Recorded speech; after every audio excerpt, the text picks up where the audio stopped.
Hello and welcome to the For Love of Oats podcast. We are back again. Boosh, boosh. That's just flexing for the people listening. That's not me just doing noises. I'm doing the flexing along with the noises. Indeed. So, how are we, Vic? How are we doing? How is week 12, is it, of lockdown? Week 12, week 2? Is it week 12? I've got no idea, mate. I know that it's another week. Yeah, another week. It's another week. It is another week in the house. And yeah, literally in the house. Kids are doing homework. I'm cracking on with my work. I've got my home gym and cracking on with that. So I've been doing some multiple rows, clocking up all of the meterage for this crazy shizzle thing that I thought was going to be a really good idea. So I've been doing lots of that. So last week on Saturday, Saturdays are the day that I do my long row, which is great because I monitor the amount of calories that I burn on that row via a heart strap, and I get to eat all of those calories back. So for every meter rowed, it is another flake of rice in my rice flake porridge, which is yum. So on the Saturday just gone, I rowed 15,000 meters in an hour and 20 minutes, which was pretty damn good. Wow. Yeah. It's not bad. Wow. And it went by really quickly because I decided to watch a film on my phone. See, yeah. Awesome. It does help. I've done that with cardio before on prep. I've watched something, listened to something or whatever that really helps with cardio. I tell you what helps me with cardio actually is talking to someone next to me. I find that cardio just goes like that, you know. You if you're doing nothing, you're just staring at the the time, then it is the longest however amount of time you are on it. It's just crazy. I know, right? But for the listeners that don't know what you are doing, because it was a little bit of a secret last time, what are we doing with the row? What is the plan? Did I not say it last time? I thought I said it. No, it was a surprise. Oh, it was a surprise. Oh, okay, right. So, well, if anybody is following me on the socials, and if you're not, well, why not? You should do. What I'm basically going to be doing is a feat of complete and utter stupidity and insanity, realistically. But it's all in the name of a good cause. I am raising some money for the critical care units in the NHS. And what I am going to do is a full powerlifting meet in the morning. So that includes a squat, a bench, and a deadlift. So 3 of my max lifts. I'm aiming for a PB on bench press because, like I said, I was meant to go to the Worlds this year, but the Worlds is just not happening now because of Rona. So I'm going to be doing that in the morning. And then in the afternoon, I am then going to do a row. Now, the row is based on what I can lift in terms of my powerlifting meet. So at the end of a powerlifting meet, you get a combined total. So it is your strongest squat, bench, and deadlift. And that will give you a combined lift in kilos. I am then going to turn that kilo into pounds. So I'm going to multiply it by 2.2. And I am then going to take that number and multiply it by 100, which will then give me an amount of meters that I will have to row in the very same day, which is ridiculous. It's never been done before. But it does mean that I'm probably going to be on the rower for about 7 hours, looking at the numbers that I've been lifting in training. And it's funny because I was speaking to a couple of powerlifter friends of mine. And the reason why it's such a big feat is because I'm not a 3-lift lifter. I'm not a 3-lift powerlifter. I only compete in the bench press and I just squat and deadlift because I enjoy it. So it's just for fun. But I'm never there to like max out and do PRs or nothing like that because it's not something that I just do. I actually had to come away from competitive squat and deadlifting due to a bowel issue that I have, a medical problem that I do have with my bowel. So this is like the first time that I've squatted and deadlifted for a very long time. So I was speaking to a couple of powerlifter friends of mine and they said, do you know what, Vic, it's fine. Just get a shit deadlift and then you'll be all right. You won't have to be on the road for like 7 hours. That would be a for me. Yeah, exactly. But then, I mean, at that point, then what's the point in doing it? If you're literally just going to cheat yourself, what's the point in doing it? It's so true. I mean, the thing is that anything that I do in this particular meet is as in like the squat and the deadlift, that's going to be a PR for me anyway, because I haven't, the last time that I competed in a 3 lift, I got a 95 kilo squat. This is a 52 kilo powerlifter, which is what I always have been. A 95 kilo squat, a 60.5 bench press, which is hilarious, 60.5. But I actually took the record at that point, so that I was a record holding bench presser at that point, which is the reason why you can only do it, or you could take the record in 0.5s. And then my deadlift was like 120, I think that was 120. So my total at that point was pretty crap. Whereas in the gym the other day, just in terms of practicing, I did 100 for a triple in my squat. Bench press, I did 65 for 5s. Holy shit. And I know. And then on my deadlifts, I was doing 110 for 5s with leaving 2 in the tank, because I don't like to max out on deadlifts and things like that. So, so you're gonna have you're gonna have a good time on that rower. I know. Yeah, I know. And in order to get a PB on my bench press, I need to lift more than 72.5. So yeah, that's interesting. But it does go to show that my lifts are going up really bloody well, and I'm doing all of this endurance and aerobic capacity work, and I look great. My measurements have gone up, my weight has gone up, my strength has gone up. So yeah, cardio doesn't kill your gains, bro. It actually helps them. Yeah. This is a big myth that people do not know. No, yeah. It's like, you need to have a happy medium, but a lot of people treat the off season and they really just stay away from cardio. And in fact, like it can help with so many things in the off season, like appetite, like recovery, like fitness, the ability to actually perform a high rep set. That does help. Yeah, it does help. Like, because if you can't go over 10 reps without, finishing your set because you've gassed out, then you've got a fitness issue. It is the amount of fitness, but it's also the amount of muscle that you can grow. You do need some kind of aerobic capacity in order to grow lean muscle tissue. And the other good thing about conditioning is that it gets rid of a lot of accumulated metabolites that you can do in terms of those heavy lifts. So if you were to do, say, something along the lines of like squats and then lunges, and then, I don't know, leg extensions and leg curls, you've built up a hell of a lot of metabolites in those tissues.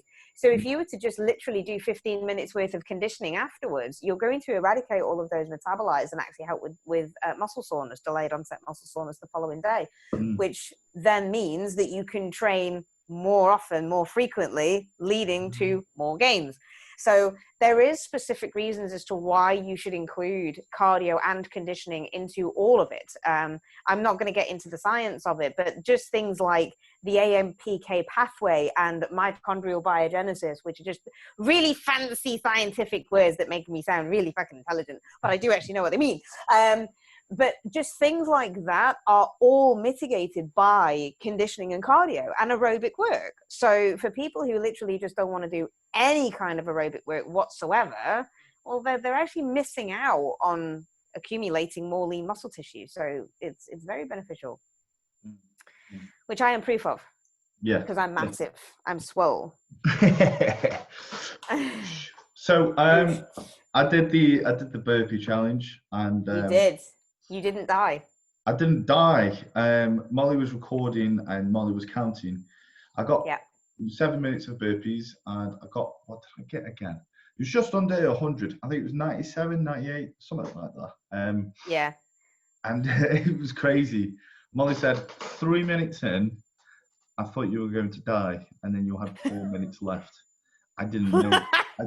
I didn't know what you were going to do, because I was just like, but I was like, I'm just going to carry on doing it. Do you know what I ended up doing? I was like, everything in my body was telling me not to keep doing it, right? I was out of breath and like whatever. So I just threw myself on the floor. I think, you throw yourself on the floor, you've got to get back up. You know what I mean? Yep. So there you go. Very, But very yeah, true. it, Did you actually do a full burpee, like a chest to floor burpee, or did you do the nurpees? So that was just like, that's almost like a reverse squat thrust where your chest doesn't go to the floor. so what, like a press up? Yeah, so like a full burpee is where you go all the way down, your chest hits the floor, and then you come back up. That is a burpee. I A would say, nurpee is where you just go down and you put your feet out, so you're in like a front support position, then squat, jump back in, and then jump up. That's a nurpee. So did you do 7 minutes of burpees, I did a or did you hybrid. do I did a hybrid. Um, Amazing. yeah, I have been focusing on cardio a little bit. I've thrown a bit of cardio in. I wasn't on top of my cardio during the lockdown, just because I have limited access to the gym, and I just thought, right, okay, you know, I haven't got the. I was just making excuses, and Yeah. I was like, right, okay, my fitness has gone down. I noticed this. As the weight is going up, it was killing me to perform the sets. So, you know, now throwing in cardio, it's helped. I always remember when I put cardio in why it is important. It's very easy to neglect in the off season. It is very easy to neglect because you just, you know, you could get into that routine of just like, oh yeah, you know, I'm lifting. That's all I need to do. Eating. That's all I need to do. But yeah, it's one of them. It's one of them. Cardio is good. Cardio is good. It is. I mean, it is good. It is essential, and you can periodize your cardio as well. I am a big fan of Yeah. periodization in absolutely everything. So I mean, I'm undulating my cardio and my conditioning at the moment. So I'm doing sprint work and medium intensity state and long steady state rows and things like that. Yeah. Yeah. But my sprint work is disgusting. Like the other day, I was actually sick. I was actually sick in my sprint work. Wow. At that point, I was like, okay, maybe I pushed it a little bit too hard at that point. Yeah. You know, there's ways of doing it. So it's just like, yeah, you work hard, and you know that you've worked hard and you're gnarly if you're sick, and it's like, no, that's just a bit too It's much. not good. Because It's not good. Like no, it isn't. You've got to be able to recover from it. I haven't actually thrown up during a workout, and I feel like I just haven't worked hard enough in my training because there's so many people that say, "Yeah, I did leg day," and I was throwing up, and I was like, but I can't train legs hard enough for me to throw up. I think Yeah, it was just the fact that people just eat something big, have a pre-workout, and then go and work out. That's pretty easy to throw up off. But a lot very of easy. yeah, there's a lot of people out there who treat throwing up as a success in the Nah, workout. definitely not. It's one of those things. The very first time that I ever threw up, in terms of like fitness and stuff, I've only ever been sick twice when I've been training. The sprint work was one of them. But if you've ever done sprints like this, you will know the reason why I threw up. I Yeah, basically reduced my wait time too much because I first started off doing 400-meter sprints every 4 minutes. So I mean, if you think about it, it can take you about a minute and a half to run 400 meters. So then you've got 2.5 minutes worth of recovery time. Well, I basically reduced that down. So it was down to 3.5 minutes. And that extra 30 seconds of not enough resting time is hardcore. And you've got to do 10 of those. So it's 40 minutes worth of work, or 33 minutes, 33 minutes worth of work, which is very, very difficult to kind of keep that pace up. But it's not your body that's going to physically break down. It is your mentality. And I did a story about this the other day because I was clock watching and thinking, shit, I've only done 4 runs and I've got to do that. I'll only do 6. I'll only do 6. And then I did 6 and I'm like, come on, stop being a bitch. And I kept on looking at the clock and it's like, no, I am still averaging a minute and a half sprints. It was actually a minute and 27 exactly. So a minute and 27, every single one I was doing. And it was only my mental block that was saying, no, I can't do it. I can't do it. But my body was equal the entire time. My heart rate kept on going back down to baseline, which is what it was supposed to be doing, kept on spiking the way that it should do. My heart rate went up to 172 at the highest peak, which is obviously very high, but returning back down to baseline at 133. before I started my next sprint. So I knew that physically my body wasn't breaking down. It was just my mental capacity. And you do have to have a lot of mental fortitude for it. But I find that people who are sick is mostly on leg days, and mostly when they first start off in the gym with a PT, and the Yeah. PT batters them. And Oh, that is the wrong thing to do. And that's this is exactly what right. happened with Okay. me. Right. We're going to be ranting now. This is our rant subject. Go on then. The amount of times I have seen a personal trainer have a new client and they think it's very big, it's very fucking clever to go, right, okay, I'm going to prove that I'm a good PT and I'm going to absolutely ruin their legs beyond the recovery. So they're recovering like, you know, the sore, they can't walk for a week. And you know, they're having a tough time, they're throwing up, and and that's their way of proving that they're a good PT, not realizing Well it is completely useless. It's actually, you know, counter beneficial. But it's so common in PTs. They're like, I don't know, I feel like a lot of PTs will choose the leg day as the first day. From a client's perspective, if they're newly trained, they're not going to recover properly, and also they're probably not going to enjoy that. It's probably going to scare the shit out of them. More experienced trainers, yeah, brilliant, you know, bring it on. They'll probably be more used to that type of workout. You know, they'll probably enjoy that type of workout more. But less experienced, like if my first time in the gym, if someone took me through that type of leg day, I would be like, wow, okay, that's mental. I'm not going to do that again. And people are paying, exactly. Just don't want to go back. yeah, people are paying money for that. People are paying money for some dickhead PT to just ruin them. And I just completely, I don't know, it's irresponsible, but like, I could go on a massive rant about like how easy it is to get a PT, and there's a lot of PTs that don't know how to PT. Oh, Um, for sure, for yeah, sure. My very first PT session, I remember I had to physically hold on to, because of course all the leg equipment is upstairs, because, you know, gyms do this kind of thing. And I had to physically hold on to the railing and hold on to my PT's forearm to physically get down the stairs, because my legs were that obliterated. They really were. And I remember going into the bathroom and puking, and all I had to eat prior to that session was a chocolate protein shake. Let me give you 2 words of advice. Protein shake, which is chocolate flavored on the way back up, is not the same tasting as the way back down. It really is not. But that was my first experience of a leg day, and it was ridiculous. It really was. I was sore for absolutely days. And it was terrible. And I've seen it so many times before. I remember I was got on the wards the other week in the hospital, and one of the girls was just like kind of walking a bit funny and stuff. I'm like, "You're right." She goes, "Yeah, I did a legs, bums and tums Zoom session at home."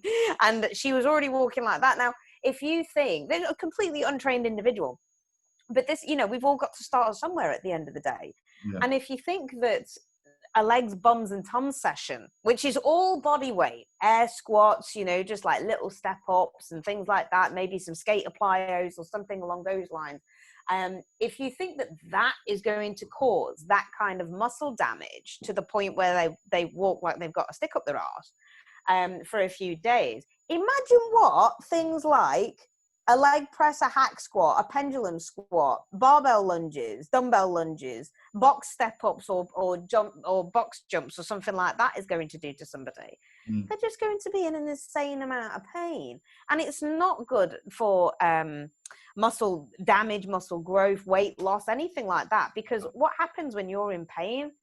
Mate, when I'm in pain, I just want to wallow and eat Ben and Jerry's. Yeah. So what's going to happen to your client?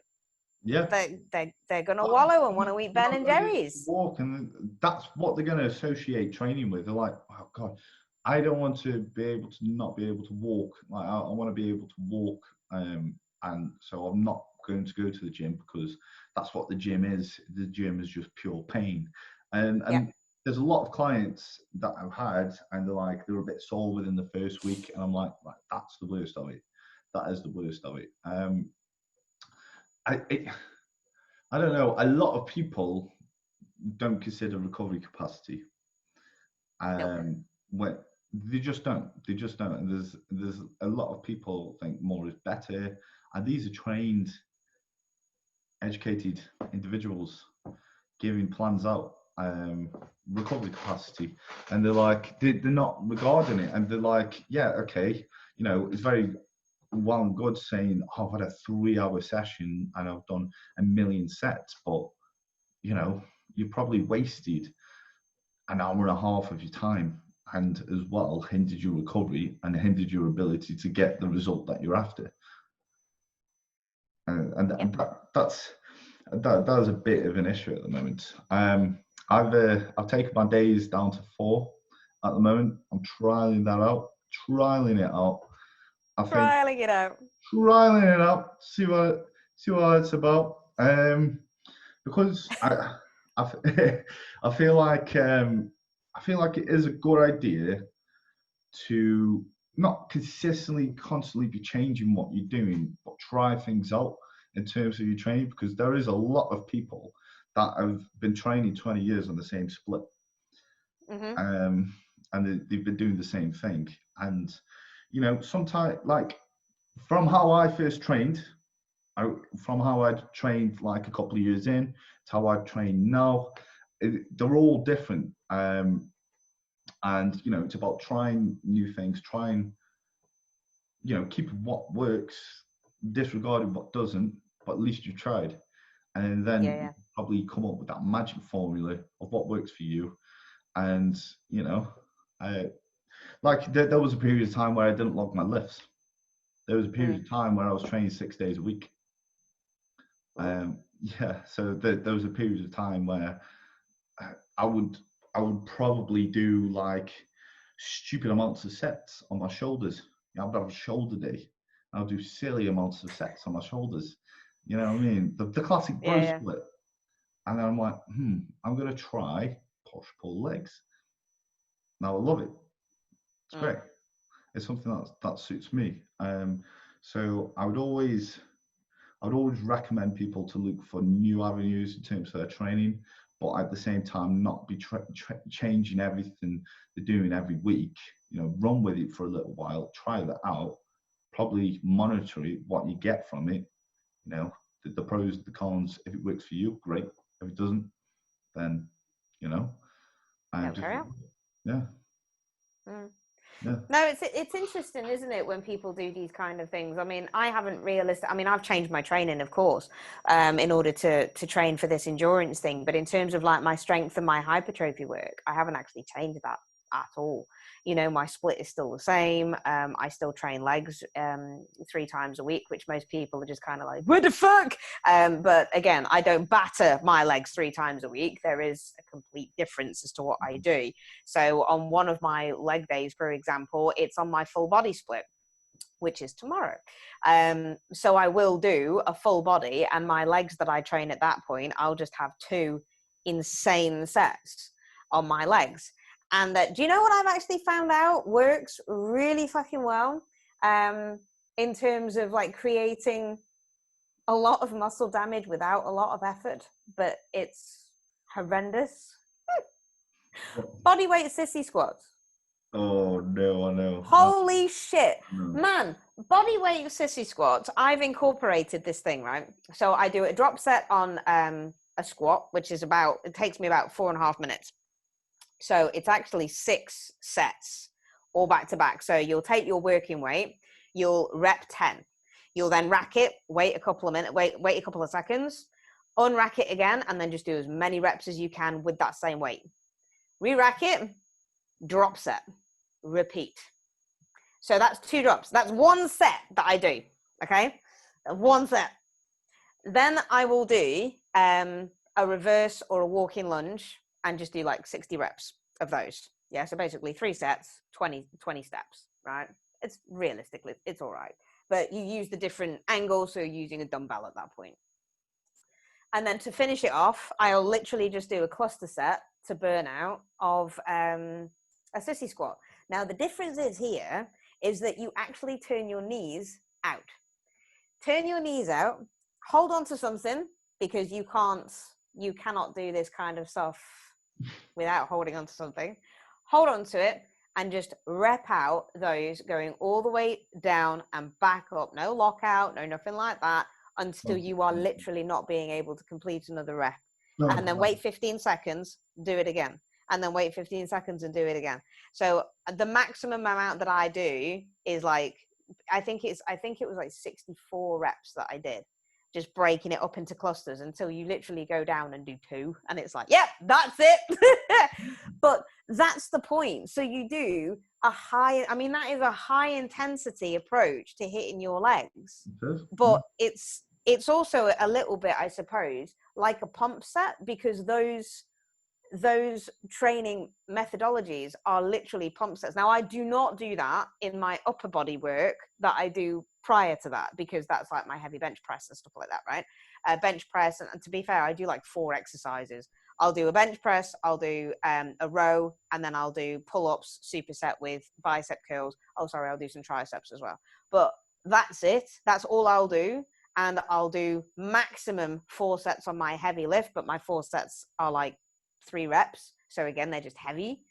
And then, so I'll do like 4 on a bench, 3 on my row, and then it's 3 supersets on my pull-ups and my biceps. But again, with those, I'm never taking that to failure. Pull-ups, you do go to failure because you can't help that. You go to failure. But yeah, so that's a superset, and then I'll finish off with all of like the pump stuff for my legs. So you're not ludicrously killing yourself by just going heavy, heavy, heavy, heavy, heavy. Do you know what I mean? Because that's just stupid. No. You have to undulate that split if you're going to be doing something like full body. Absolutely. I feel like full body is becoming more and more popular. It's something that I've used with my clients as well. Some decent. Good for beginners. Yeah, especially for beginners is what I use it for. It just goes back to doing less volume on a particular body part, but you're able to do it on more body parts, and you can train it more frequently. Yeah, exactly. I mean, I don't do full body all the way through the week, do I? I would not enjoy that. 5 times a week, 6 days, no days off, and then like a 15,000 meter row on a Sunday. And then all the low calories. Oh, do you know what? Right, another rant, okay? Because we've done the PT thing, and people like listening to us because we do the whole rant thing. We don't like talking about science and that kind of shit. Let's rant. Have you seen? Let's rant. Have you seen? I shared it on Facebook today. This stupid Gemma cow Collins. who's yes. Oh God! Right? I know. Now, this thing is starting to grate on me, because there are young people out there now, and I'm going to take my daughter, right, as an example. She's going to be really embarrassed because she sat across from me. Thankfully, she's got her earphones in, so she can't hear me, so I can actually say lots and lots of things. But I'm going to take her. Yeah, I'm talking about it. She young girls and young lads, very impressionable, right? Easily sways. And these people who are up there in the limelight, big stardom and blah, blah, blah, and all the rest of it, extremely influential people. Yeah. Even people who are not out there in the limelight, you can have a bodybuilder that you've never heard of. Okay. They are still an influence to somebody. The minute they start peddling shit, like here, let's have this fucking skinny jab and skinny tea and skinny coffee and stuff like that. Guess what? People are now going to be influenced to go and put their bodies through the ringer. In terms of like, do you know what that injection actually is? It's an injection to solve type 2 diabetes, right? That's what it is. It's an insulinogenic property in order to do that. So this is a medical grade thing that people are touting to suppress appetite. It's an appetite suppressant, right? Usually used for diabetics. And this is what they are peddling. So honestly, it infuriates me. Now, Gemma Collins as a whole infuriates me. She is the person, for some reason, I just hate the most out of anybody in the world. Like, Very strong opinion there, Jack. It's a very strong opinion. It is. But every time I see it, I'm like, how have you got such fortune with that attitude? And like, I don't know. I just find her very lazy, and this product just it promotes laziness. It's like, here's a solution. Stab this into you. Do you know what I mean? You may as well be a celebrity and say, right, okay, guys, you want to gain muscle? D-ball. Got some D-ball? We've got some D-ball. It's not expected. It costs as much as a tub of protein. Get that down you. Make quick gains, quick strength. Boom. Have that. It's so irresponsible. It's so stupid, but it's done. And I think something like this, there needs to be a law in place, because what's also crazy is people, what isn't popular is talking about actual nutrition, actual training, and actual physiology. Physiology, there we go. Physiology. Yeah. And that isn't popular, that isn't in the limelight, because because the actual requirements to actually take part in it is too hard work. Now, people will always go for that quick fix, and especially if it is celebrities promoting it.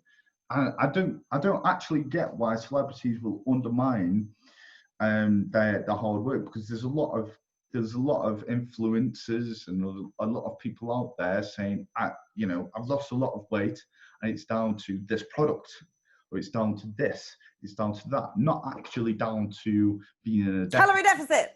Yeah.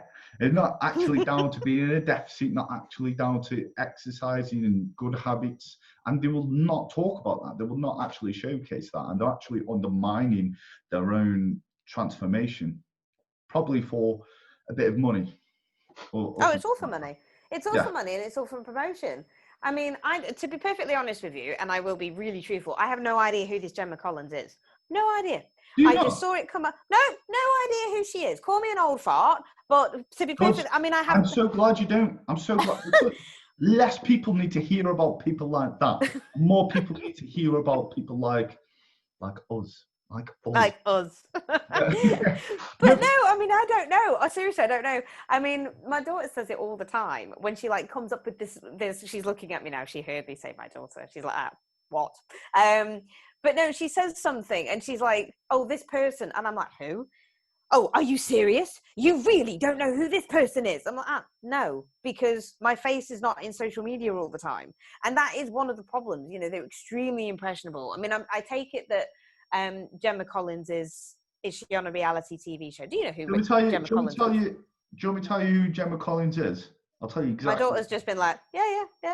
She's off, yeah, go on, tell me who she is. She's off a reality TV program, and she's famous for having a shit attitude, and just, I don't know, being a little diva. But she's not a little diva, is she? Like visually, but she's just she's been a big diva, and she's been on loads of different TV programs. Like she's been on I'm a Celebrity, Get Me Out of Here. She quit that because it was too hard. Right, okay. And she was on Dancing on Ice, and that was too hard for her, and she wasn't training. She fell over on it. That was hilarious. I laughed for about a week.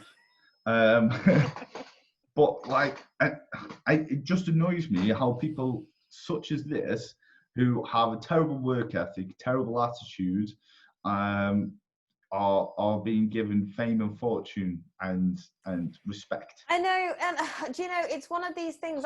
We were talking about it the other day, because we always sit down and have dinner together as a family. It's our one time that we get to sit down and actually have a discussion together and stuff like that. And I was saying, why is it that in society these days, and yes, all right, I'm an old fart, I don't care if I say it like this, but why is it today that we are actually rewarding people for being arseholes? Yes. I really don't understand it. Yes, we are literally, we're literally rewarding people for being arseholes, and I don't understand it. I really don't. It's, in fact, what you've just said here about this Gemma person being a diva, it reminds me of the very first episode of Big Brother. Do you remember that show? I don't even know if it's still on. But there was a bloody diva in that who kept on touting the fact that she was an anorexic and that she was struggling with this and just struggling with that. Yeah. And she used to piss me off something rotten because she used to just sit. Who is it? I can't remember.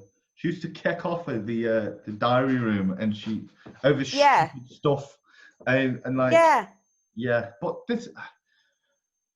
But she was rewarded for that. She actually had another TV show made for her specific. Was it Nikki? Nikki? Nikki I something? think it's Nikki, maybe Vicky, something icky. It's not Vicky, that's It's me. not Vicky. But You're no, Vicky. it's not Vicky. It might be Nikki. I don't know. Something with the ick or ick. Blonde hair, and she used to just go walking out into the garden and Yeah. just be like, "Who is she? What is this?" Yes. And I'm just like, Who "Yes, is it's she?" her, right? It's that what? That's it." And it was like, why is she doing that? Quite honestly, why is she doing? Yeah. Who is she? And saying the word "who is she" like 14 times. It's like, Jesus Christ, love. Just because you say it more times, people are not going to fucking respond to you. You are talking to a wall. Stop it. You know. Oh And yeah. it's I don't understand why we're rewarding stupidity. But do you know what? We do it all the time. We do it in the industry. Yeah. Okay. This We person do. had me on all of the cardio and no food, Yeah. and I was sick. And then they told me that that was normal. I'm sorry. You're paying this person. You're paying this person and rewarding his stupidity. So Yeah, quite honestly, yeah. I mean, there's a lot of stupidity. I'm gonna have to. I can't even put your speak teeth in. in this podcast. I'm doing a podcast and I can't speak. I'm the Are stupid. you carb depleted? So, like, for example, just going back to Gemma Collins, like the amount of failed attempts she's had at a diet, and people are going to take advice from her to lose weight. It's not right, but she has the platform to be able to do that. And it's Correct. like even going to coaches, right? You have the following, and you have people interacting with the posts saying, "Oh yeah, you know, I love your content and whatever," and they're actually coaching people and they're doing dangerous stuff. It's ridiculous. It is ridiculous. Like, and I don't know. There needs to be something in the law that to not make stupid people famous. I swear to God. But then again, how do you gauge stupidity? Like one person's radar of or one person's spectrum of stupidity. I mean, whereabouts on the spectrum do they need to be before being not rewarded? Do you know what I mean? How would you gauge that? Yeah. It's tricky. I think when someone is saying stupid stuff which will impact people's health and lives and stuff like that. I think an expert will say, like, will look at that thing that they're actually saying and saying, actually, that is not right. Because you've got stupid people platforms actually, you know, saying political things as well, which just is not true as well. And it just doesn't stop in terms of fitness. It expands to a whole bunch of things, and you know, I think with people with a large platform, they are the role models to the rest of society. And if we've got stupid people being role models, we're going to have Stupid society. Yeah. Yeah, I know, it's true. And you know what the worst thing is? Kids not going back to school. That is the worst thing for society that I have ever come across. And they're not delivering Zoom lessons. I mean, up here, they're not delivering Zoom lessons, right? So my eldest is going to start GCSEs in September. She's got her choices and everything like that. And she's not going to go back to school until September at the very earliest, according to the government, right? But she's also not having Zoom lessons being delivered. So she's got no interaction. My youngest, he's going up to high school. God, I'm so old. He's going up to high school in September. He's had 2 Zoom lessons over the last 12 weeks or however long he's been off. And those Zoom lessons were the most that he has enjoyed his schooling. And don't get me wrong, me and Scott, we're sat down with them and we're like, right, let's go through this, let's go through that. But we're not educators, we're not teachers. We're certainly not bloody primary school teachers or secondary school teachers. And I'm not being funny, but nowadays, society has got a weird way of teaching maths. Jesus Christ, I remember you saying the last podcast, like it is freaking annoying. It's ridiculous. It is a ridiculous way. But these kids are going to be the future. Are you? And they're missing an entire year's worth of education, which is realistically quite primary in their life and their molding and things like that. But these are going to be our next educators, our next doctors, vets, surgeons. Politicians. I'm very worried. if we're going to have these people as our next politicians. I really, really am. But the problem is that society is still giving into that. And I was talking about it to Scott on the dog walk the other day, right? I put up a post on social media the other day, and I had, it was a picture of my face all made up, right? Makeup and all the rest of it. And I looked pretty. I looked pretty. And it was a post about, are you making the best of yourself? Now, that post got a crap load of interaction saying, yes, love this, love to get up in the morning and make myself better and put some makeup on and blah, blah, blah, and all the rest of it. Great post. I then put up a post the following day about one of my wonderful clients who unfortunately took a tumble on her bike, broke her arm. Yeah. Now, in that post, I dropped a shitload of knowledge bombs by saying, do you know what? There's not really a lot I can do about a broken arm, but there's a crap load that I can do in terms of her nutritional and training approach to attenuate muscle atrophy. So basically, you're going to lose some muscle if you are immobilized in a cast. There's no way about it. You're going to, but you can offset it by implementing different strategies and changing your intake and changing the way that you train, because bottom line is you can still move. You know, you're not immobilized to the point, because it's her arm. If your leg was broken and up to a hip cast, then, you know, it's a little bit different, but you're still going to change your nutritional strategy for your athlete, because your metabolic rate is actually going to increase because of the injury. Now, do you know what? That post got crap all interaction.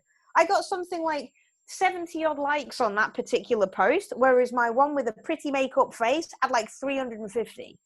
And it's like, now you see, this is the point. Those people who are interacting with an image are not actually focusing on the fundamental of science that can actually help them in a case of need. So if you fell over and broke your arm, that kind of knowledge, that kind of information would help. Somebody having a pretty face is not.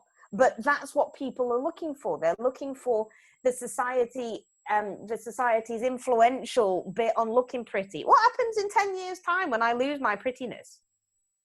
What have I got to fall back on? I don't have more pretty. Do you know what worries me about society is that I'm afraid that, like, in case it becomes more fickle, more lazy. More fickle. I like the word fickle. Fickle. I think it's because it rhymes with pickle. And now I want to pickle. Stickle. And stickle. But like, sorry. Like I do feel like people are going to be, you know, more lazy. Again, they've got like lazy people as role models. I feel like that's encouraged more, is lazy. Absolutely. Well, it's true though, isn't it? I mean, you know, role models when you were growing up in terms of bodybuilding and stuff like that, who didn't do any cardio and who did all of the bro splits, they influenced you to do the exact same thing. So you did a bro split and did no cardio. So it's the same thing now. You learn more, you educate yourself more, but guess what? That comes from education, it comes from books, you know? And I mean, I've always said, there is no excuse in this world to be stupid. You have the nth degree of knowledge at your fingertips with Google and books. There is no excuse to be stupid. Yeah. The only excuse to be stupid is laziness. And that's all it is, because you cannot be bothered. Yeah. You suffer from a disease called lazyitis. I don't know. I think maybe, I don't know, I'm just plucking this out of thin air. Like, just like years and years ago, there's probably less to do. So you were left to do with doing more for yourself, potentially. But now there's... Well, years and years ago, there was no TV, no PlayStations, no Netflix. I feel like there's potentially more distractions. That's what I'm trying to say. There's more distractions nowadays to stop you from doing stuff. Totally. Yeah. So. Oh, there is. The kids finish their school at home, and we have a huge back garden. We have a massive back garden, and they have bikes and skateboards and hoverboards and a trampoline and footballs and things like that. Do you know what they do? They go upstairs and play on PlayStation, or look at their phone, or go on Netflix, or something like that. And I'm like, would you get outside? Just get outside. When I was young, again, I'm very old, but when I was young, you couldn't keep me indoors. I was up climbing fucking trees, you know, and things like that. And kids these days are getting lazy. They are getting lazy because they have all of the technology within their disposal. And it's sad. I personally think it's very, very sad. But God, this has been a really ranty one, hasn't it? I've enjoyed it, man. I like ranting. I've enjoyed ranting. I like What ranting. else should we rant about? I've got 5 minutes, so let's rant about something else very quickly. There's not a lot of things I could rant about nowadays. Is there not? What about ice cream flavors? There's not a lot of people I can rant to. Like I'm in the lockdown. All I can do is rant to Molly, and she's like, "Shut up, ranting." Like, come on. Oh, I like ranting. Ranting. I had a rant in the gym yesterday. Did you? Yeah, I did. I had a rant in the gym yesterday because something went wrong in my garden. And I was just like, for fuck's sake. And sometimes all you need to do is scream into a pillow. And I think you do. But you do need to have a little rant and a rave. And do you know what? Sometimes that's really bad. Like one of my clients, she's wonderful. She has her music on and her headphones, right? Because she's managed to actually get back to a gym in her office hours, and she can only go at certain points and stuff like that. And she's sending me some form videos over, and she's got her headphones on, and every time you push record with a video, if you're listening to music through headphones and stuff, the music cuts out.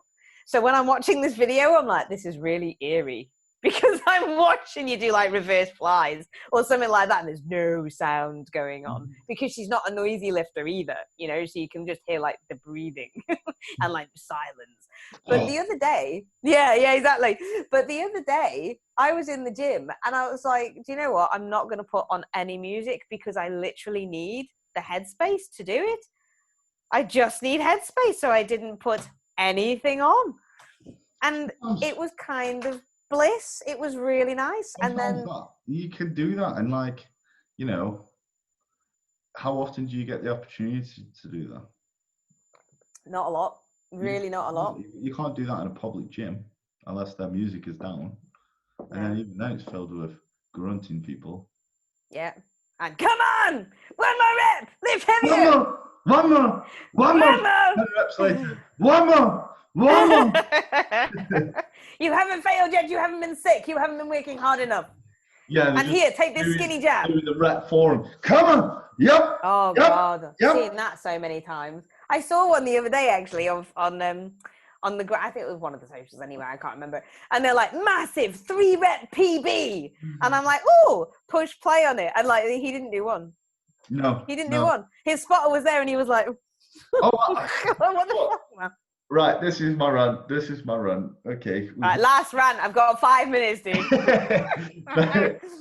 Whenever, you know, I'm in a gym, I'm training on my own, I'm like, right, okay, I'm going to need a spot for this. I'm asking a random dude in the gym, or just anyone in the gym, just a random person in the gym, like, can you spot me? It's like, just come in when I need you. And there's been times from the first rep, I've had it down, they must think I'm struggling with the first rep, but I'm just having a tempo. And then they lift it right off me. I'm like, what are you doing? What are you? I haven't even done the first rep yet. Or like times when I finish my set and I go to failure. I'm like, you know, and you won't let me stop the set. You're like, you've got more in there. I'm like, I haven't got more. Yeah, they're like, and they're just trying to force me to do it. Trying to get me to do false reps. I'm like, let me out, come on, just let me out of this exercise. I'm going with it. This is now cardio for you, not for me. Yeah, I don't train that way. I like to do the work. I don't want you to do it. I'm asking you to spot me so I don't die, you know? Yeah, exactly. I did it the other day. I was doing weighted push-ups in the gym, and I had 23 kilos on my back, so I had a weighted vest and a 15-kilo plate, and Scott was there with me, and I got my last one up, and or my second to last one, and I had another one in there. I just took a breath, ready to get braced and everything, and as I took the breath, he took it off me, and I literally just went, no, one more! He literally whacked the fucking plate back on my back and was like, okay, sorry, I'm sorry. I'm for fuck's sake. And that, I really hate that, you know, because that's why I give the safety yep. You know, you've got a safe word, haven't you? You have to have a safe word when you are training together. Mine is this.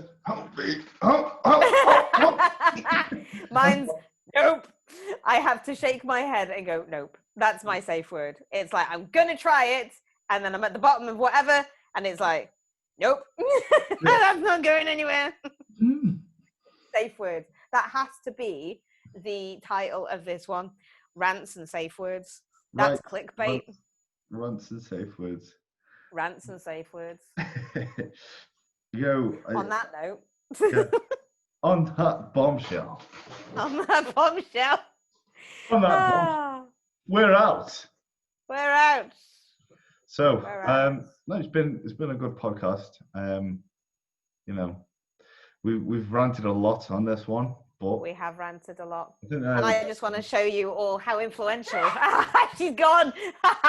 She was just there. She's like, have you finished recording yet? I'm like, no. She won't walk past because she doesn't want to be. My daughter is so pretty, so beautiful, and all the rest of it. And she's just like, I don't want anybody to know that I exist. I just want to sit in my room and fester. She wants a quiet life. She doesn't want the fame. That's very true. Yeah. You want the paparazzi. You don't want the paparazzi, do you, Tiggs? Okay, that was that. Right, so yeah, we are out of here, guys and girls. Thank you very much for tuning in for another episode of Don't Fear the Wait. No, Don't Fear the Wait. That's mine. How fucking rude. Don't fear the oats. You're promoting it. Don't fear the oats. Wow. That's bad behaviour, that is. That's rude behaviour. Maybe you should call it Don't Fear the Oats. Don't fear the oats and you'll get massive. Don't fear the oats. Do you know what? At the moment, with how my appetite is, I do fear the oats. If someone was to make me a bowl of oats now, I would go bleh. After some sprints. Oh yeah, after some sprints. You get to a point where, in your off season where oats is no comprende. But in prep, it's, the love of your life. Yeah. Anyway. Yeah. On that bombshell. Thank you for tuning in to For the Love of Oats. You were gonna say it then. Don't fear the oats. Don't fear the oats. Don't fear the oats. Love the wait. Right. Bye. Love you. Bye, everyone. Bye. See you next time. Goodbye. Yeah.